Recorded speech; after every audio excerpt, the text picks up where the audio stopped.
Foucault quiso introducir el acontecimiento o suceso en la filosofía crítica, filosofía kantiana, y arriesgar una historia crítica del pensamiento, no simplemente una historia de la filosofía.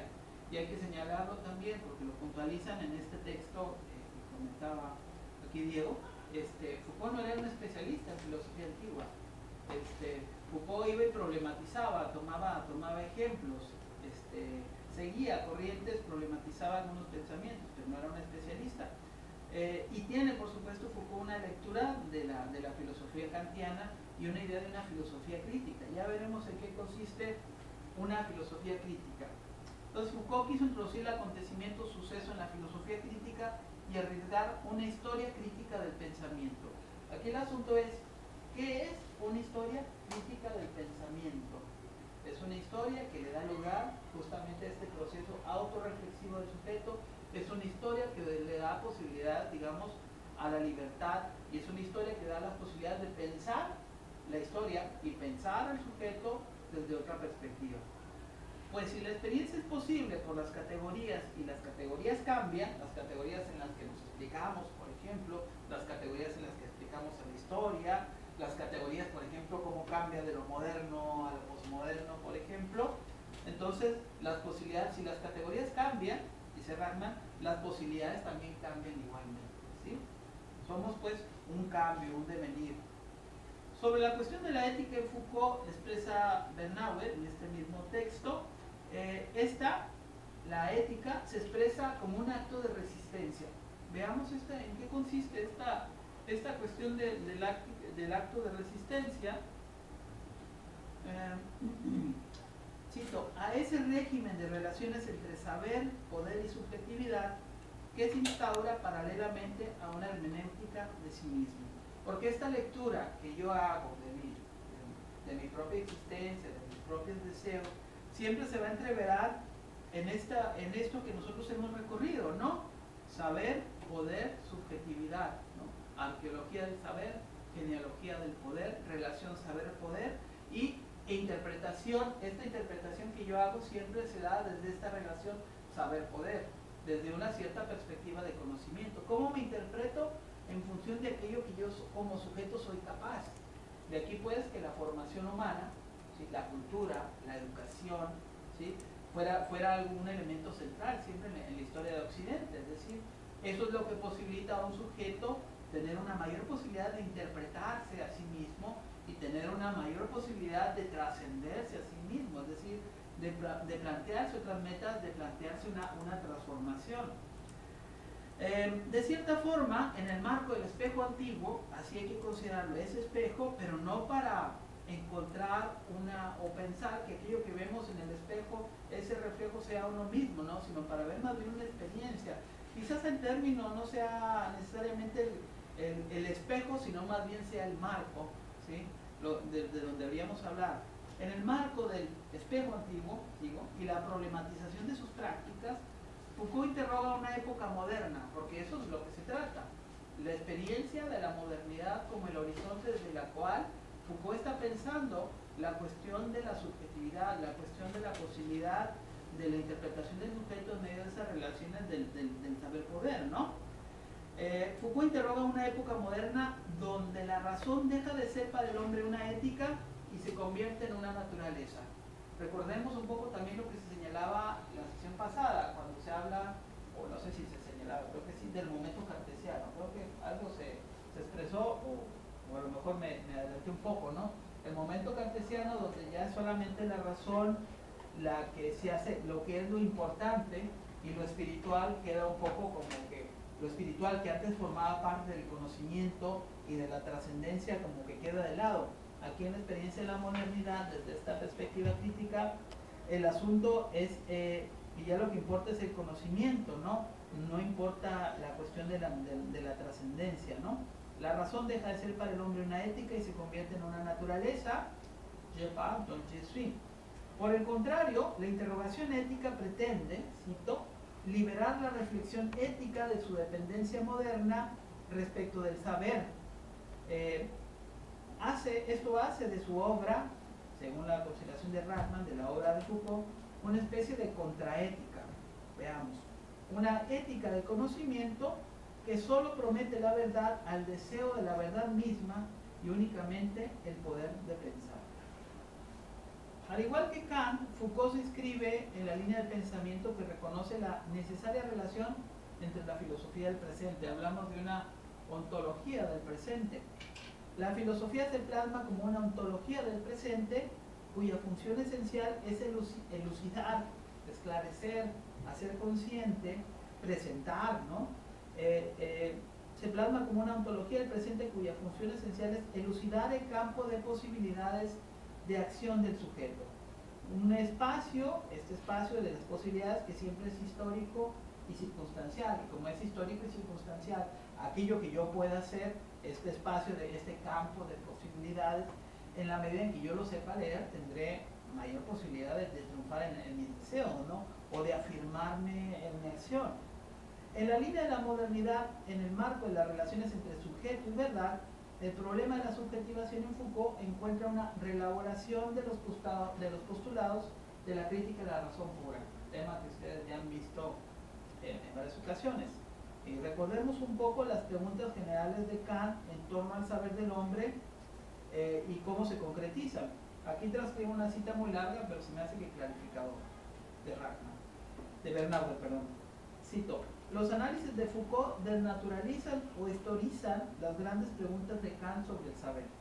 No qué puedo conocer, sino cómo se produjeron mis preguntas, qué ha determinado el camino que sigue mi conocimiento. No qué debo hacer, sino qué es lo que me sitúo donde estoy para aprender lo real. Cómo las exclusiones operaron de manera que definen para mí la esfera de la obligación. No qué puedo esperar, sino más bien en qué luchas estoy envuelto, qué define los parámetros de mis aspiraciones.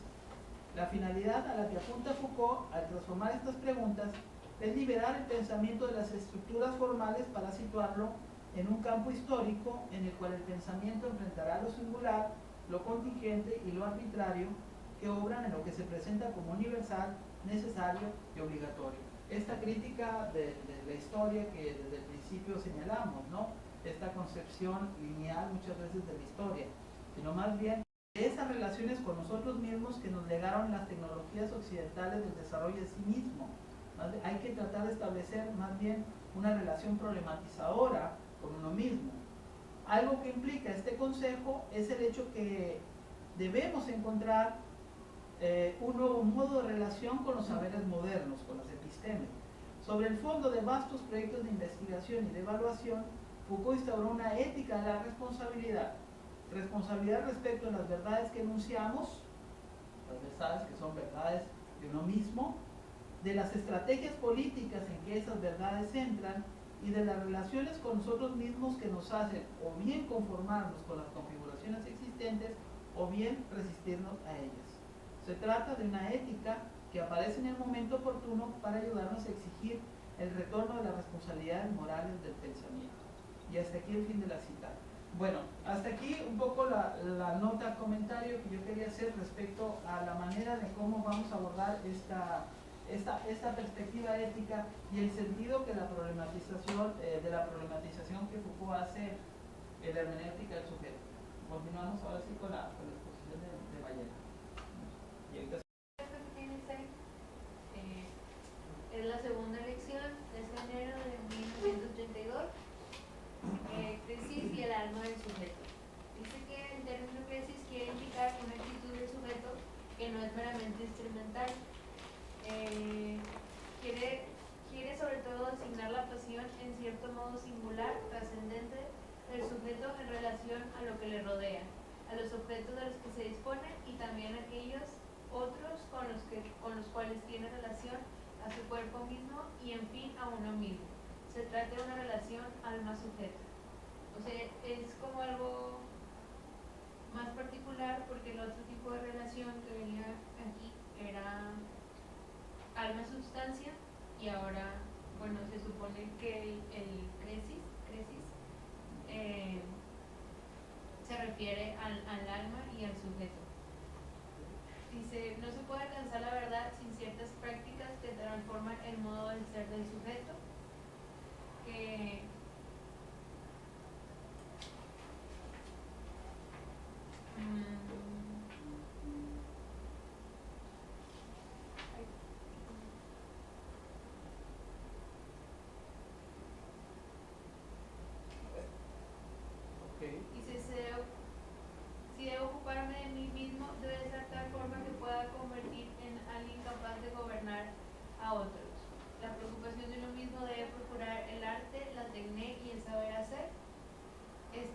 sea, para poder alcanzar el ocuparse de sí mismo, y también, o sea, en este ocuparse de sí mismo también recaería como decir, bueno, o sea, de alguna forma lo sé hacer también, que puedo incluso gobernar o ser como que...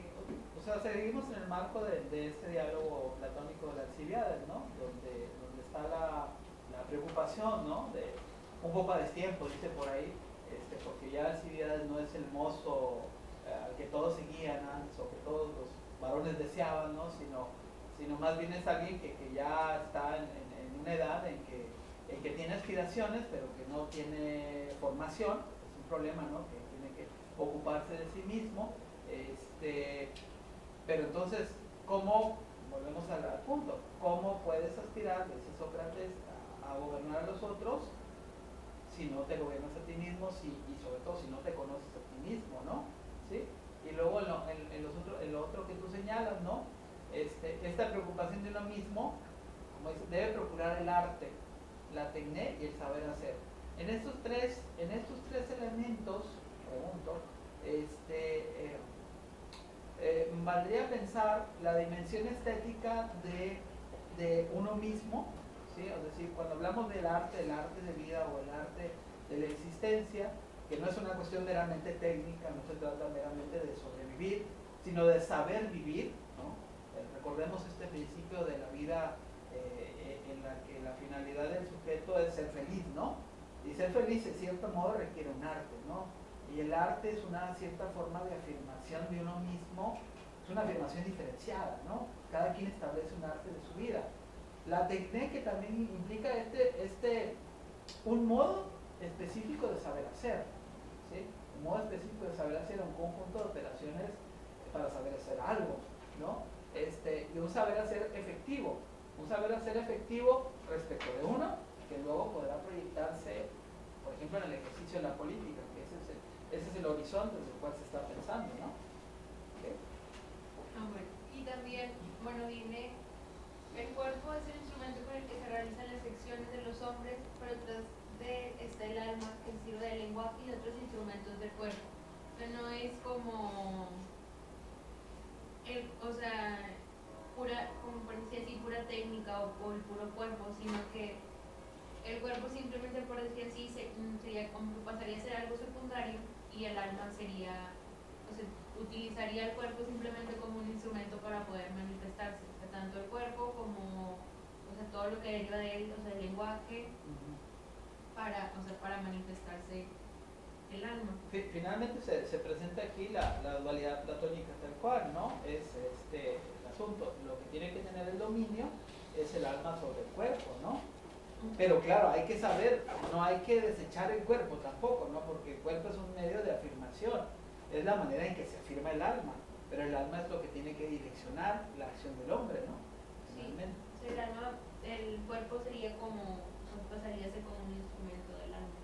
Como un instrumento, pero no cualquier instrumento, ¿no? Un instrumento sobre el cual también se requiere arte, técnica y saber hacer, ¿sí? O es decir, una labor de entrenamiento, vamos a decirlo así, ¿no? Una labor de predisposición de ese cuerpo para hacer lo que debe hacer. Así como, por ejemplo, del arte de saber hacer la guerra, ¿sí? Que no es una mera técnica en ese sentido, ¿no? O sea, o el arte como arte, tal cual, que finalmente se efectúa mediante un ejercicio físico, ¿no? O sea, pero por ejemplo, todo eso no recabería nada más en el alma. Pero bueno, o sea, es decir, el alma es el principio, ¿no? Es el principio vital, pero el alma requiere del cuerpo para afirmarse, es decir, aquello que hace el cuerpo es la expresión del alma, ¿sí? Así de simple. Y entonces, el alma, es decir, la expresión del alma debe ser lo más pura, lo más estética, lo mejor afirmada posible, ¿sí? Es decir, por ejemplo, lo que hace el sujeto, por ejemplo, para gobernar a los demás, ¿sí?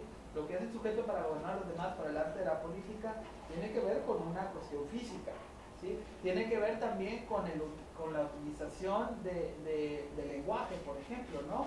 O simplemente, o hacer la guerra, pues tiene que ver con el instrumento del cuerpo, pero ¿qué es lo que decide? ¿Qué es lo que le está dando sentido a eso? La acción del alma, ¿sí? La decisión del alma respecto a lo que va a hacer. El cuerpo sin el alma no es nada en ese sentido, ¿sí? Pero el alma sola, sin ese cuerpo, tampoco van. Es un principio vital, pero requiere necesariamente, ¿no? Hay una especie de comunión, ¿sí? Entre alma y cuerpo, es lo que podríamos definir, ¿no? Pero veamos cómo lo sigue caracterizando Platón. Y luego, a mí venía algo como así bien, dietética. De hecho, mis compañeros me preguntaban si era dietética. Economía erótica y práctica del uno mismo. De uno mismo. De uno mismo. De uno mismo, ¿no? Y bueno, esto de la dietética, bueno, lo se va a explicar, ¿verdad? Pues, o no viene la explicación, porque tiene que ver también con los hábitos, tiene que ver con... Sí, bueno, yo me imaginé, o sea, desde que leí el título, porque aquí también me sacó un poco de ondas como la palabra dietética aquí, pero me imaginé que era como, pues sí, o sea, referente a los hábitos, o no sé, como que a las restricciones también, o algo por el estilo. Pero aquí tal cual no lo explica, habla más, bueno, sí, bueno, algo sí, poquito. Y dice que existen tres tipos de actividades que aparentemente constituyen a una ocupación ligada a uno mismo, lo que es el médico, el señor de una casa y el enamorado. Veamos la caracterización de cada una de ellas. El médico, ¿qué es lo que el médico prescribe? ¿Sí? Cuando uno va al médico, cosa que no le gusta a nadie, ¿sí? Cuando uno va al médico va en extremo, ¿no? Pero bueno, cuando va uno al médico, ¿qué es lo primero, Mayela, que te dice? Baje de peso. Sí, casi siempre, ¿no? A lo mejor no en todos los casos, pero casi siempre lo primero que te hacen son exámenes. Y lo primero visible es lo que te dicen. A ver, usted tiene sobrepeso, o usted, el azúcar, etcétera, etcétera. Lo primero es una especie de control, ¿sí? Inmediatamente una especie de control del cuerpo, ¿no? De las funciones, de los hábitos de consumo, ¿no? ¿Sí? Por eso el médico ejerce ahora sí una especie de labor de vigilancia sobre ese sujeto, le aconseja, bueno, usted va a hacer esto y luego esto y después esto otro, ¿no? En aras ¿qué? En aras del bienestar del sujeto, ¿sí? Señala un régimen, ¿sí? La dietética sobre todo, bueno, que se configura con esta palabra de la dieta, ¿no? ¿Qué es la dieta? Un sufrimiento, ¿no? La dieta es un régimen, ¿no? Es un conjunto también, es un conjunto de instrucciones y digamos de hábitos, ¿no? Que un sujeto tiene que tener, ¿no? ¿Para qué? En aras de configurarse, en aras de tener salud, de recuperar la salud perdida o de mejorar la que ya se tiene, ¿no? ¿Ok? Sería como por ahí. Ok. El señor de una casa, ¿a qué se referirá a eso, María? O a ver, si quieres. Bueno, aquí dice... Tú leí, vamos a comentar. Dice, se ocupa de sí mismo el padre de familia y propietario de una casa cuando se ocupa del bienestar de los suyos y del acrecimiento de sus riquezas, no porque se ocupa de aquello que le pertenece, pero no se ocupa de sí mismo. Ok, un poco ese término también tenía que ver con lo que Foucault había señalado en otra parte, pues en la primera parte, cuando se cuestionaban a los propietarios o a los nobles que por qué los esclavos hacían el trabajo que les correspondía. Y los nobles decían, pues, que eran los que buscaban la arete, ¿no? Pues que debían hacerlo para poder ocuparse de sí mismos. Ocuparse de sí mismo, señala Foucault, en principio no tiene la connotación, por eso lo comentaba en la exposición aquí el compañero, en principio no tiene la connotación esta que va a tener después. Ese ocuparse es ocuparse de eso, de